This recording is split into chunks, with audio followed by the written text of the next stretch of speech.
Are you sitting comfortably? Then we'll begin.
Hello and welcome to episode 248 of the AFTN podcast. My name is Joe Deasy, Premier League winner with Everton on Football Manager 2016. And I am joined by the voice of TSS Rovers and UBC Soccer, and future Fox Sport analyst Gideon Hill. Thank you, Joe. Another good title for me. Appreciate it. These are going to stack up like nobody's business throughout the season. Opposite him is a man who thinks the song Hey Ya by Outkast is the best song in the last 20 years, Nicolaas Rupprecht. Yeah, it is true. It is true. We will have a bonus episode later in the season about this. Gentlemen, if you had to summarize the Caps' first weekend of 2018, where they won against Montreal Impact 2-1, as a type of fruit, what would it be? So I'm going to go with cantaloupe. You know, sometimes when you bite into a cantaloupe, it kind of feels, sweet, but then sometimes it could be bitter. You don't really know how far that sweetness is going to last. Okay, cantaloupe. Gideon. People that listen to the AFTN podcast on Sundays sometimes know I like to use puns, so this is going to be a dandy. I would describe it as a pear. Even though it's not the right spelling, Davies and Kamara were a great pair. We scored a pair, and it was easy, a sweet victory, and it was also easy on the eyes. Okay, not too bad. I'm going to go for a peach, because it was great, but at the very end it was really hard just to get through those last 10 minutes. Yeah, it was tough. It was squeaky bum time at the end, wasn't it? Okay, so I think everyone's heard almost enough analysis about the game last week. There was the quite long AFTN soccer show on CITR radio that covered a lot of the game, but I think we're going to summarize the game in 3 sentences. Okay, so the first sentence: Aaron Maund was blank beside Kendall Waston. Gideon. Aaron Maund was enough beside Kendall Waston. Okay, Aaron Maund was enough beside Kendall Waston. Nick, Aaron Maund was average beside Kendall Waston. Okay, I'm gonna go with Aaron Maund was beside Kendall Waston. Actually, I'll go with okay. Like, I don't think Parker would have done much differently to him. The goal, game to play in. Yeah, and the goal wasn't really. Yeah. I don't think you can really blame him. No, I think Marinovic jumped a bit early for the goal. Okay, good. That's the first sentence. If I were Alphonso Davies, I would blank. Keep the ball. Okay, keep the ball. Good. Nick, if I were Alphonso Davies, I would Drive into the box. drive into the box, like literally drive. Drive in with a car. Is he old enough? Is he old enough to drive? Yeah, okay. If I were Alphonso Davies, I would not score again so Waston can't slap me. Because those look like they hurt. I was right behind the stand. And yeah, it was a real slap. It's not like a gentle Love little... tap. No, It's it's good. a slap. Okay, last one. Carl Robinson should blank his new signings. Carl Robinson should play his new signings. Okay, good. Nick? Carl Robinson should hug his new signings. Hug his new signings. So you were Yeah. impressed with the new signings there. I threw a lot of shade on some of them, but, they stepped up this game. So You threw shade on one person. And he scored a goal. And he scored a goal. Okay. Prove me wrong. Yeah. Prove me wrong. I said Carl Robinson should be careful with his new signings. Okay, that's good. Like, not too adventurous with my statement. Anyway, okay. That game is done and gone. 3 points in the bag. Montreal, with their tail between their legs, I've been sent back on a very expensive WestJet flight. We're now looking ahead to next weekend. It's all about the next game. We're professionals here at AFTN. We're always thinking about the next game. Houston probably had the result of the weekend. Oh yeah. In first kick. 4-0 at home. Yeah. With 4 first half goals. Initial thoughts on that game? I don't know if it was so much Houston. I mean, credit to Houston, but I think it was more Atlanta misplaying themselves. Everybody I think feels. I don't think Houston has changed their game plan that much since last year. They're still a fast team. They'll kill you on the break. And now they weren't actually doing that much running last game against Atlanta. But I think Atlanta put players not in their most optimal positions to succeed. I don't think they actually had their best 11 out there, honestly. They're only missing Barco. Yeah, that that's true. So that's their big signing in the offseason. Just some stats from that game. Houston had only 41% possession at home. Like, it's Atlanta, right? We expect that. Like, they're all about possession. Front foot possession, They had 13 shots, and 44% of their attacks came down the side of Albert Ellis. He was a monster. I think I watched most of the first half in that game. He was tearing the Houston right wing to shreds. And I'm honestly a little bit nervous for the Whitecaps this coming weekend if he's still in that form. He had 2 assists in the game, I think, or indirectly at least, was involved in 2 goals. 5 dribbles, 6 shots. His average position was the most advanced of the entire team, and he's the right winger. They play a 4-2-3-1. So, he is getting forward a lot. And he wasn't the only person that's shone in that game. Manotas as well, their center forward. Yeah, I think, especially considering he's coming in to replace Torres, and he was on a much bigger salary than what he's getting right now. Yeah.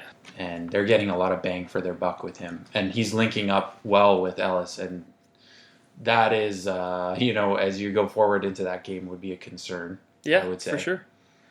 Gideon, anything you think we should watch out for? Houston's kept pretty much the same team as last year. They did lose Kyoto and Torres, which is a good thing for the Caps because they know Andrew Wenger is now their left midfield, I should say. So I think they're going to have to keep a keen eye on Elise, I should say, with probably Davies and Dion on the left side is probably what are going to go against Elise. But I know that's just Atlanta's first game of the season. They didn't have Barco, as I said. It's more of a feel-out process for them in their first couple games because the second year is always tough. We've seen that with teams in the past. But I think just a good Houston team, solid last year after beating Portland in the playoffs on a high. I think they deserve that win, and it's going to be a tough game to say the least for the Whitecaps. I think there's a couple of things to take into account too from Atlanta's side. It was the first game that Darlington Nagby was playing in Atlanta's midfield. Mm-hmm. They're still trying to figure out his role. I think there's some questions about him. Well, he's not a DM, right? But there's nowhere else for him to go. Yeah, exactly. So, that's why they have to play him there in that holding role, even though he's not. He's more of a advanced. And player. I mean, he kind of, and I think you saw that. Like Houston took advantage of that. Yeah, he was subbed off, I think, in the 50th or 60th minute. And to be fair, we didn't mention this, but Michael Parker started the game on the bench, actually. Yeah, and he came on in the second half, as you said. So yeah. Okay. Houston set up in a 4-2-3-1 in that game. Mm-hmm. They had Marcus Beasley at left back, Senderos and Machado at centre back, and Garcia at right back. They had Cabezas and Eric Alexander as their holding players. They all performed pretty well, but it was the front four that really laid up the game. Andrew Wenger, left midfielder, Oscar Garcia, central attacking midfielder, Albert Elise, who looked and played like a monster in that game, and then Manotas up front. The Caps will probably play a similar formation, and this leads us into a question from Caleb Wilkins. What do the Caps need to do to avoid to have to them what happened to Atlanta? Pick their times to go forward. Yeah. I think, with the style that Atlanta plays, they're front foot, they like to possess it, they want to get at net. Yeah. Get at the net. They don't care, necessarily. It didn't seem anyway in that game that they cared too much about defending and being a little bit more conservative. Mm-hmm. They did give away a penalty, actually. Yeah. A nice through ball. So I think that's not the Caps. The Caps are not this team that's going to go out away from home and try to pressure the home team into their own goal. So I think, it's just make sure the center of the field is solid, make sure the defense is solid, and choosing their times to go forward, and not rushing it, because we just saw it. They'll burn you on the wings really badly. Gideon? Yeah, I saw this stat on the Whitecaps website. The Caps are the best away team in the Western Conference since 2015. So that tells you the way that Carl Robinson plays his team away from home. He knows how to. Atlanta clearly got it wrong. It's a game early on in the season in Houston. We've seen a lot of times we've had games in Houston midsummer, so that plays into the Whitecaps' hands a lot. But I think we'll see a defensive setup compared to Atlanta. Whitecaps aren't a gung-ho team like Atlanta. We don't have $4 million players on the front four, so I think in that side of things it plays into our hands a little bit, but again, it will be an interesting game on the weekend. I think there's 3 things I wrote down about how the Caps should probably approach it, and I think these are what Robbo was all about away from home. They need to be direct, so no messing around with the ball in the back, because that's what really caught out Atlanta. They need to watch out for set pieces, because this second goal for Houston was a nicely worked kind of short corner that Senderos climbed higher. Atlanta are quite a short team because of the way they're more of a passy team, but I don't think it's just something to watch out for. And sit back, like Nick was saying. Let's play on the counter. A point is a good score for this. This time of the season, right? You don't need to. It's not the time of the season that we need to be going out there guns blazing. And also, in a sense, if we sit back, we force Houston to play a game perhaps that they're not happy playing with. Yeah. Right? Very good. And now it's time for possibly my favorite part of the show, mainly because I'm not the one under pressure. It's time for Do You Know Who I Am?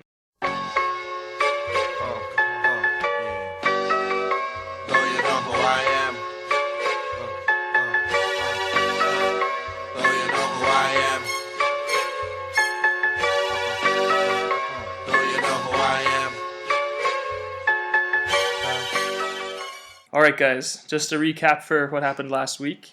Gideon correctly guessed Dax McCarty. So the season standings are Gideon 1, Nick 0. Yeah, big fat 0. But I'm very excited for today's Do You Know Who I Am? I've said this so many times before we actually recorded. I found this player, and it was the perfect magical. Do You Know? Yeah, magical. Yeah. Okay. Much like the player himself, magical. Okay, clue number 1. Okay.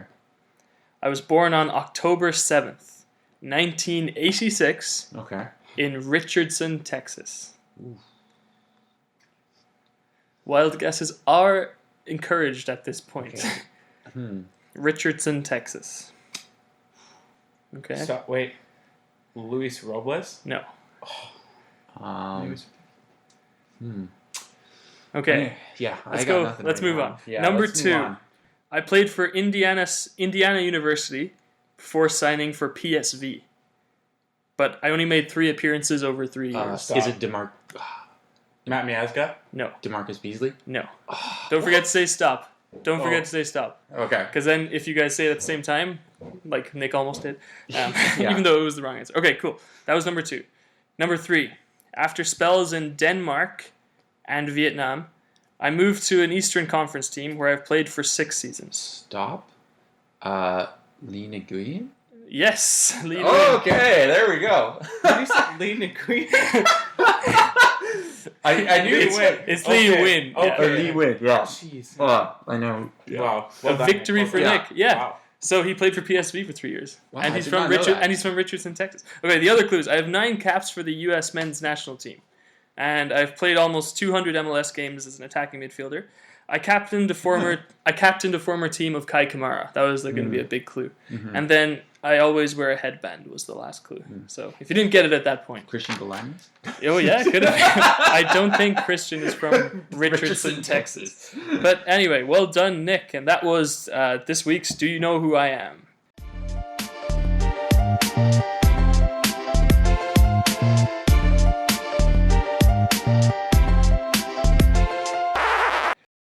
Hi guys, this is Felipe. I'm the new arrival to the Whitecaps. Thanks for listening, AFTN. Good, so we're going to start the next part talking about how the Whitecaps should approach this Houston game. It's going to be a tricky game for sure. Lineup-wise, guys, we, not Carl Robinson, we have some important decisions to make about who's going to play, who's not going to play. Is this the game that we see Aha come in for Maund or not? What do you guys think? I mean, it's a good question. I mean, I thought he did well in the game that he played, and I think he deserves another chance. Okay. See what he can do on the road. Yeah, Aha might not have settled in yet. So apparently he's up to full speed at training and stuff like that, but it's a new surrounding. I think it'd be tough to get Maund out of there just because, it comes in for Parker and he's been in MLS for a while. Aha's been here for 2 years. This is his third year, so it'd be tough to throw Aha in there, especially in Houston. But I think it'd be tough for Maund to be pulled out because he's formed a bond with Waston over the last, half a season, although he didn't play much last year. I mean, it's, again, like Nick said, it'd be tough to take Maund out, so I think he'll be in there for this weekend. And speaking of Aaron Maund, our very own Michael McCall had the chance to sit down with Aaron and just have a chat over how he's doing in his first full season as a Whitecap.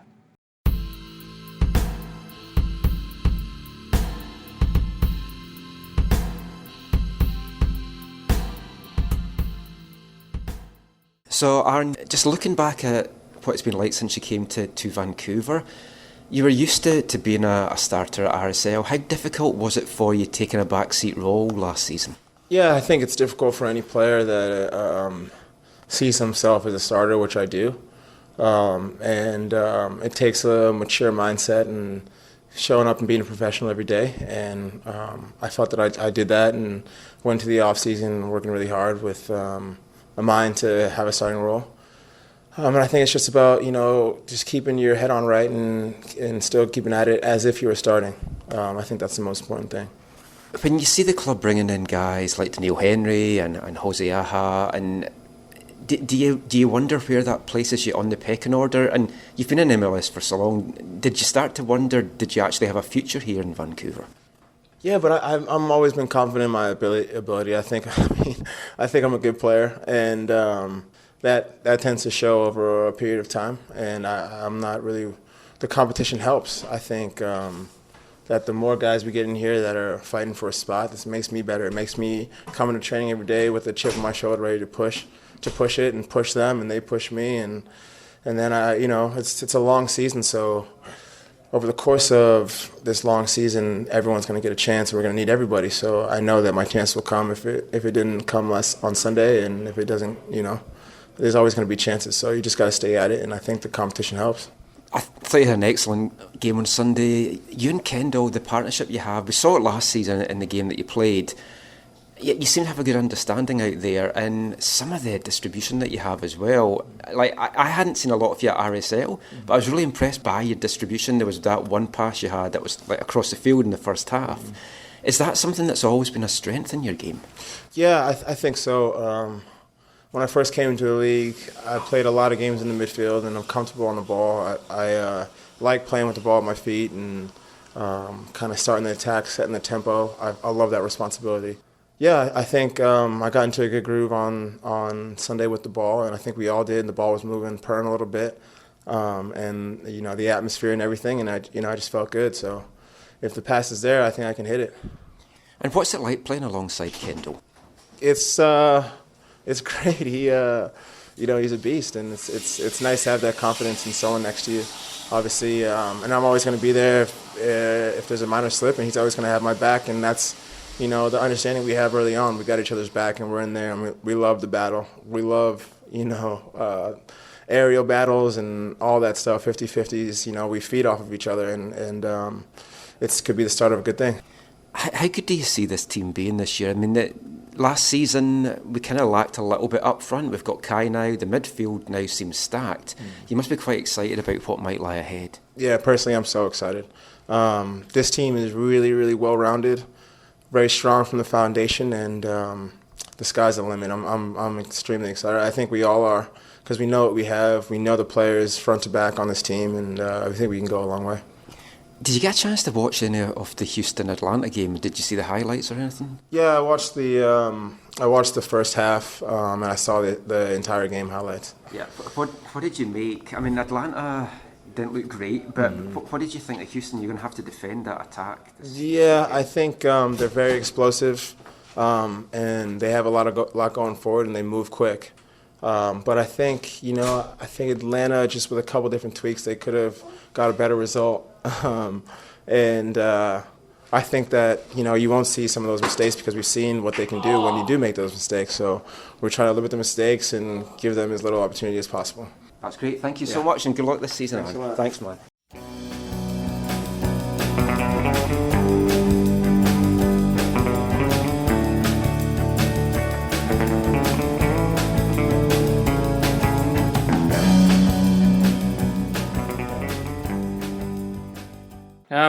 I personally think, you have to give Maund another try. He did nothing wrong. Yeah. The pulling away at the far post. Who was it? Who scored the goal for Montreal? He didn't make two mistakes. Yeah, made one mistake. He made one mistake, but it was such a goal. A difficult ball to read the way that it came over. And I also think I'm being harsh on him because I believe the goalie should have done a little bit better there. Marinovic came out a little bit too and fast. He jumped so high that the header went between his legs. He had no need to jump there. If it was a little bit closer to him, I can understand the jump. But it was just a tough ball to read. Absolutely. That, yeah. Okay. So all three of us think that Maund should be there. Waston probably. I think the fullbacks aren't going to change either. No, I think they both did a fantastic job against Montreal, and Montreal's wingers are, I would argue, are just, well, maybe with the exception of Ellis, but Montreal has good wingers as well, and they did a good job locking down Montreal. Is there a case for Franklin to start this game? No, I don't see. There's no midweek game. Nowinski's not injured. Yeah. He's not tired. Come out of the preseason. He did have a bit of an injury coming into preseason. He did carry that a little bit, but I don't even think Franklin would be 100% fit, to be honest with you. Yeah. So I wouldn't be surprised if we did see Franklin come in. It could be either. I would be fine with either one. Yeah, I would be fine with either one. Okay, so we'll move on from the defense. It leads us into a question we got from Gareth Wolf, fellow AFTN writer. How do you think Robbo will set up the midfield? Which I think the main question revolves around where does Felipe fit in? Where does Much fit in? Not just in this Houston game's context. Like, as far as player roles go, we always know that Robbo likes to protect his backline with two midfielders. Yep. Juarez did a pretty good job. Well, he was getting forward a little bit too, which was great. His link-up play was really good, and that's something that the Whitecaps have been missing. Absolutely. Besides the yellow card, I think he had a very good game. It's not a good thing to pick up a yellow card in the first 10 minutes on a tough foul as well. He had the experience to not get booked again, even though he did have a couple of fouls. I mean, he went in for a couple. Yeah. Well, he's experienced. Yeah. We can trust him with that. But Tybert, I thought, had a very good game. Yeah, he was up for man of the match in my own eyes. Like, apart from the goal scoring, out to Davies. Yeah, the one thing though is we've seen this so often from Russell is that he plays sideways passes a lot, and he plays sideways passes that loop over a couple of defenders. That's fine. But like, if he could add penetrating passes to his game, and not just, I don't mean like through balls or anything like that. I just mean like around the corner passes, as they call them on the field. Like there's a defender closing you down, but you just inch the ball around him to get to the man. Exactly. Okay. Like, he's a functional player. I'm actually, when he re-signed this offseason, I wasn't thrilled, but he had a great game. Hopefully he put a run together. But the problem is the players that have come in. Yeah. We have Much. We have Felipe, and Felipe is I think we're not even gonna think about him later in the season as someone who would come off the bench or anything like that. No. I think he will slowly establish himself as a starter in this team. But how do you guys see it moving forward? Like, player roles, how does the midfield set up away from home? Well, I mean, I think I wouldn't mind seeing Felipe get a run out instead of Tybert, because I think that Felipe can bring more linkage play, and he's a crafty player too. Some might say a little dirty, but he's crafty. He can help you win tough battles, or at least get you the edge to win those tough battles, I think. The Brazilian dark art. Yeah.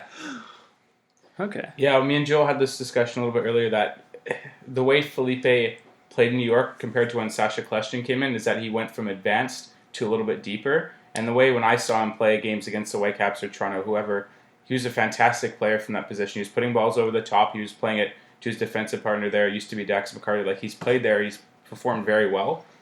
I wouldn't mind him in there because of the fact that I did see Alphonso Davies a little bit in the first half of the game on Sunday, that he was drifting inside to play center mid, and 1 point Reyna actually went out to right mid. So in that sort of things, if they were to start Reyna a wide right, I wouldn't mind seeing Felipe in defensive midfield because of the fact he could spread balls out wide. Obviously, I don't think Alphonso Davies would start a center midfield this weekend, but presumably you're saying that it would be Felipe and Juarez sitting deeper. Yes. And then in front of them would be Reyna and Davies. What about when Gazal comes back? And we haven't even mentioned Jordan Much yet. No. Right? Like, this is...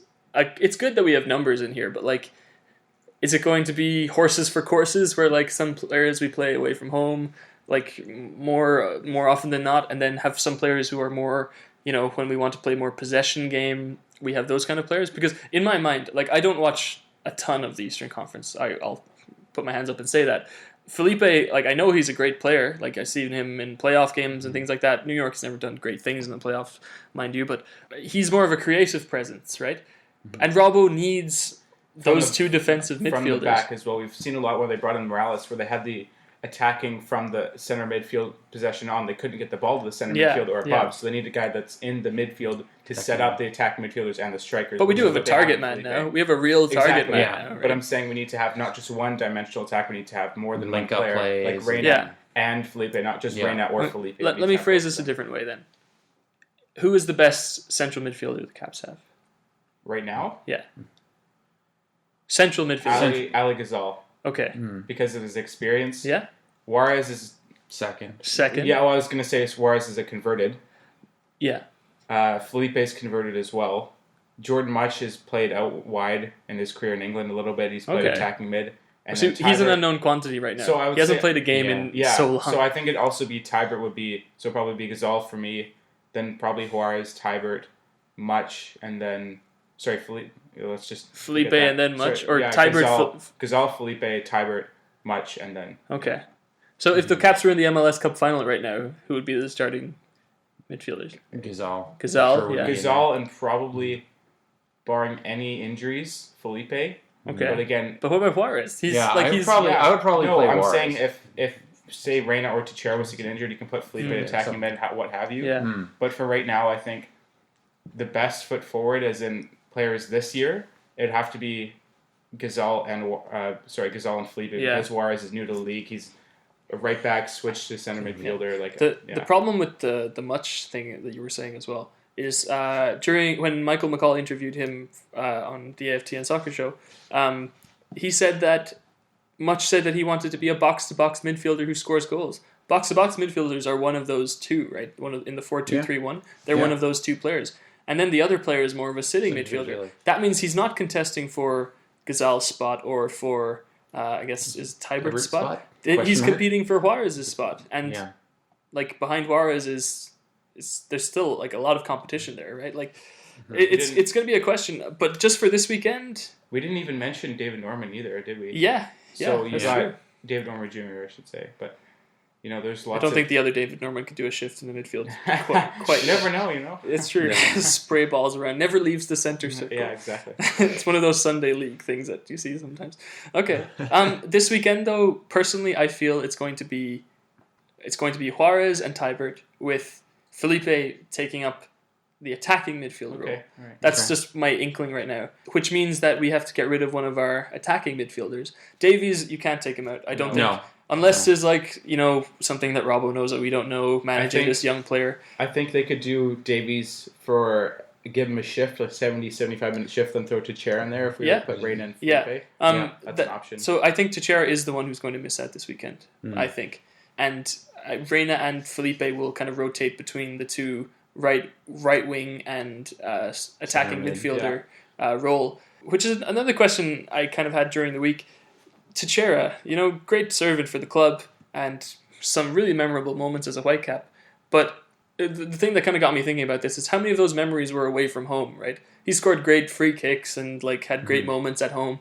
Is he like an away player or is he more of a home player? Do you guys have any thoughts on that? I can definitely see where you're coming from in that respect. You know, for lack of a better word, his stature is what kind of defines how he has to play, Yeah. right? He can't be, I'm not saying he's not fast, I'm not saying he's not strong, but when the Whitecaps go on the road, they're trying to play pacey, Strong. physical, set pieces. Yeah. And yes, the only way that Teixeira brings value is in that sense is he brings value on the delivery of the set pieces, which are quite good. Mm-hmm. But then for the rest of the game, is he going to be able to fit in with that play style? So I would also counter with that and say, would you say Jordy Reyna is the same thing as Teixeira? Because they're both, as you said, the same stature. They're both attacking players. If you were to throw Breck Shea in there, again, like Shea is a good home and away player. Sometimes he can be more defensive. I just think it depends on the team and the way they set up. If he's a left mid, right mid striker, how what have you. But, we'll talk about Breck Shea in a second because we had a question about that. But Teixeira, I think he will miss out this weekend. And if he does, I don't think it's a big scandal. It's not a knock on him. It's just the players we have absolutely. and the way we play on the road. Okay, another kind of more broader question that I kind of thought of was, Alphonso Davies aside, which Whitecaps player do you think has the largest transfer value right now? We know that the Canucks are going full tank, so everyone's thinking about trade values, right? Like, if a European club came in for some player, like who do you think would fetch the most?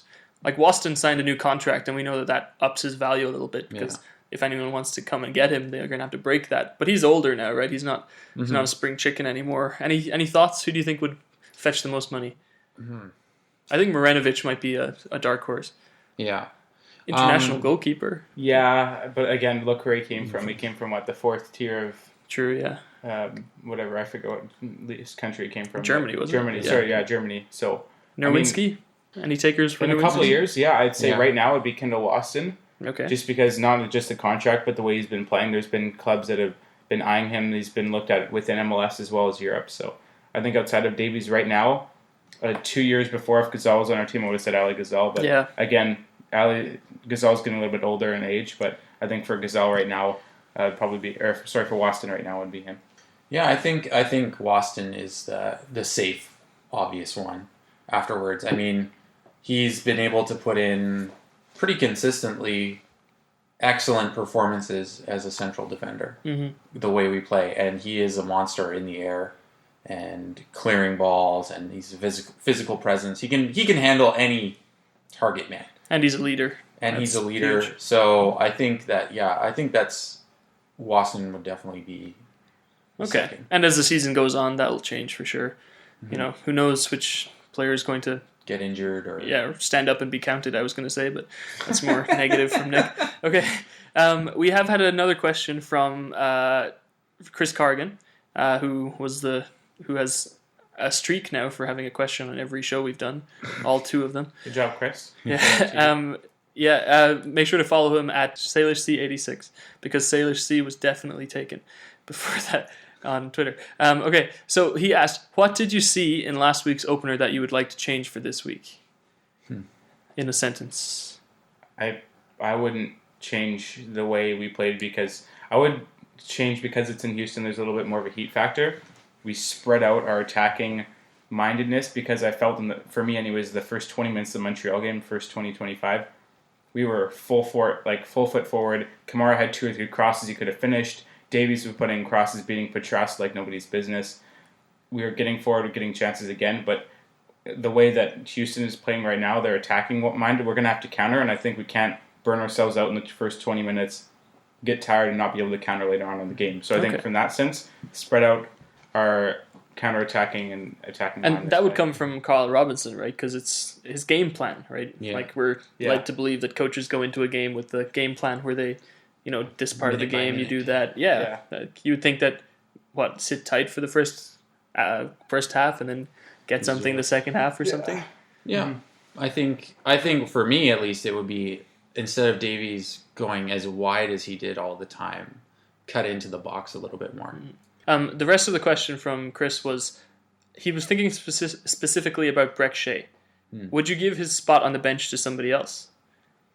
Not right now. Argument can be had if Teixeira plays on the weekend. Starts on the bench on the weekend. Would you have 2 wide midfield players. Yeah, that's a good on the point. bench because there's so many attacking dimensional players. Let's look at this from Bobo's point of view, from Bobby Leonard Deasy. He wants to move Shea. I hope he wants to move Shea. I should say. Contract. Yeah, I think if he was doing his job, he was looking for. They people. wouldn't have bought. But They wouldn't he, have bought down Kamara if they didn't want to move Shea because they need Shea to have a higher value. I think, anyways. That's a completely different podcast about economics. Yeah. But anyway, Shea, like, you can't move someone. Like, if a club wants to come in for him, they're gonna have to see him play a little bit, right? Yeah. You need to showcase him a little bit, like put him on the shop window, right?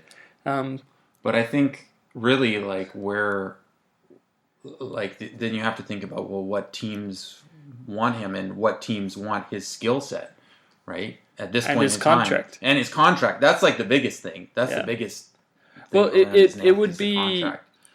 an American team because of his previous America. with the marketability for being previously being a U.S. men's national team player, and like a team like Colorado, you wouldn't think it was out of their they wouldn't be out of their Colorado minds. will come calling, no doubt about it. Right now, They won't. no, sorry, they will come calling. Oh, I yeah? think. Yeah, by For far. Breck Shea? I think so. Yeah. Okay. I think anyway. I just think Well, they are maybe, I don't know. Colorado. actually, Nick, you mentioned that he might Davies might get subbed off at some point. Just give him a shift and then put Breck Shea on for 15 minutes or something, right? Like it could be something like that. Like I mean, Breck Shea has come on as a sub. he came on last week in the I think weekend. he came on last year and scored as well. So Yeah. Okay. he's So- not a bad sub. Yeah. I mean, obviously for his price tag, you don't want him to be Yeah. a sub. So you would both say that he will probably keep his spot on. Yeah, the I bench. think he will. Okay, so that answers Chris's question. Let's just go through what our predicted lineups are really quickly before we finish up with our prediction game. In goal, Marinovic, no questions Yeah. there. Yeah. Good. Left back, De Jong. Yeah. Yeah. Maund and Waston, central defense. Not yet for Aha, as we discussed earlier. Jake Nerwinski or Sean Franklin at right back. Nerwinski. Okay, I have a sneaky feeling it's gonna be Franklin, but I think Nerwinski did well enough that he should stay in the team last week. Central midfield. I think Tybert is going to get the start. Okay, beside Juarez. Yeah. Okay. For sure. Yeah, I was going to say Felipe, but I'm going to change it to Tybert. Okay, and Juarez as well. Yes. Okay, Juarez, yeah. good. That goes without saying. Of course, he's the new Matthias Laba. Left wing, Alphonso Davies. Yeah. Alphonso Davies. He lit it up, and hopefully he can do the same. Okay, central attacking mid. Felipe for now. I think Reina will get the start. Okay, I'm gonna go Felipe in central and Reina on the right. Yeah, I was going to say Okay. that, yeah. And Nick, who would your right winger be if Reina was still in the middle? I think you could go with a little bit more of a physical presence. I wouldn't mind seeing Shea or someone else, Okay, come in. all right. And up front, Kamara. Big Kai Kamara. Yeah. Good. Wonderful. So that's how we believe the Caps are going to set up for this very important away game at Houston Dynamo. Just remind you, Houston won 4-0 against MLS sweethearts Atlanta last weekend. So it's going to be a good game. We all think that the Caps are probably going to sit back and Absorb and counter. Yeah. Kamara still has legs, so I think we can Oh, yeah. still counter Against his until... former team, too. That'll be interesting to see. Did he play for Houston? He played for Houston, Oh, yeah. did not know that. All right. Well, now we're going to the last part of our show. It's our prediction game. Okay. Last week, some people did well. Some people did not do so do well. we will start with the latter. Nick had 3 predictions. Nick predicted Teixeira would have 3 crosses. Teixeira actually had 4 crosses. Sorry about that, Nick. Nick said 44% possession. And the Whitecaps ended up with 50% possession, so it was outside of our 2.5% handicap that we give for possession stats. And he said that Jake Nerwinski would have 1 key pass, but he had no key passes, according to the website that I looked at. So Nick is 0 for 3 so far. I got 2 of my predictions right. I said that Kai Kamara would score a goal, he scored that lovely header. And also the Whitecaps Twitter account called him the Headmaster, which is fantastic. Fantastic use of words. I like it. Yeah, it should stick. It was a great header. It was like near post and everything, like off the near post. I said that Kendall Waston would get a yellow card. It's the start of the season. You just have to put one in there. Get a point nice and early. Take notes, Nick. Get a point nice and early. Get yourself on the board, and that's just a go-to. And I said Montreal would have 5 corners, but they only had 2. So I was 2 for 3. Okay, Gideon said that Vancouver would have 3 yellow cards, but Vancouver had only 2, with Waston and Juarez getting yellow cards. He said that Kai Kamara would score a goal, which was correct.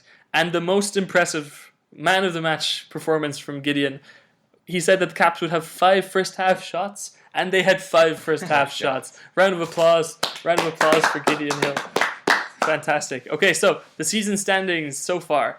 Myself and Gideon are tied at the top with 2 points, and Nick has 0. Woo. So let's see how it keeps going. Nick can still take the lead if Gideon and I mess up. So let's get your predictions for this weekend, Nicholas. I think Kamara is going to have 3 shots in total. Not necessarily all on goal, but 3 shots. So 3 shots regardless of on or off target. Yeah. Okay. I think as a team, we will concede 5 corners. Okay. And then Marinovic will have 5 saves as well. Okay. Good. Gideon. I'm going to say the Whitecaps hold less than 50% possession. Oh, okay. Davies gets subbed out before the 80th minute, as he usually does, just to save him up for the next game, which I like. And Nerwinski's going to put in 3 crosses total, because Beasley loves to get forward quite a bit. Okay, so Nerwinski, 3 crosses. Yep. Less than 50% possession for Vancouver. Yes. And Davies subbed off before the 80th minute. Yeah, the 50% thing is give or take, just because Houston likes to get forward. And let's be a little bit strict. Let's give me a range of 40 to 45%. 40 to 45. Yes. Okay. All right. And for myself, I will say that Nico Mosqueda will come on as a substitute. Oh, that's a given. I saved it to last because I knew how good it was. Albert Elise will have 3 shots on target. Ooh. Yeah. Okay. Because he is a monster. The Caps will score from a set piece. So that could be a free kick goal, or it could be a header, or one phase of play off of the corner. Great. Well, we hope you have enjoyed this episode of the AFTN podcast, episode 248. Thank you for all your questions that you've sent in this week. Nicholas, where can people find you on Twitter? Space Age Robot 56. And Gideon? At Gideon Hill 18 on Twitter. And you can find me at Joe DC Van. Thanks so much for listening. Let us know if you have any questions or any feedback for us, and enjoy the game. When you're listening in some far-flung corner of the globe to the World Service of a Saturday afternoon, crackly reception, interference, cosy, marvellous. Somehow comforting, isn't it? Legendary names, fathers and sons, on the terraces, cheesy peas at half-time, pint for dad, mum's at home making the tea. Everything's all right with the world, isn't it? Saturday afternoon is football.